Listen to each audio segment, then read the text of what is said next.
Hi, this is the At the Cafe set small talk. Today we're talking about the phrase or the expression, a cup of joe. A cup of joe is an expression used to describe coffee. It's an informal expression, a slang expression. But when you go to the coffee shop and they ask you, what would you like? I'd like a cup of joe, please. Typically a cup of joe, it'll be a cup of black coffee. But where did this strange, weird expression come from? A cup of joe? What's that mean? Where did that come from? During World War II, in the US, at many of the naval bases, there was the Secretary of the Navy. It was a man named Josephus. Josephus was known as a very strict and a very moral man. And one of his conditions as being Secretary of the Navy in the US was to get rid of, to ban all alcohol from every naval base.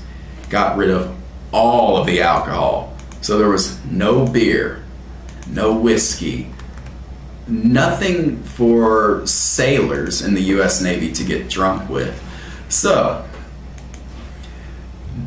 with all the booze gone from the naval bases, the strongest drink left on these naval bases was coffee. So many sailors, since they had no booze, they would be drinking the strongest thing they could find, and that was coffee. And many of the sailors would complain about this. They complained about it. Instead of saying, I have a cup of coffee, they say, I have a cup of Josephus, or a cup of Josephus Daniels. It was an insult. It was an insult to Josephus Daniels. Eventually, through the years, this expression was shortened to a cup of joe. Now, there's another meaning for this expression as well. Most people trace this origin, a cup of joe, to Josephus Daniels, but the name Joe is also a very common name in the US. So, coffee is looked at as the common man's drink, the regular man's drink. So that's another reason why they call it a cup of joe. Thank you for listening.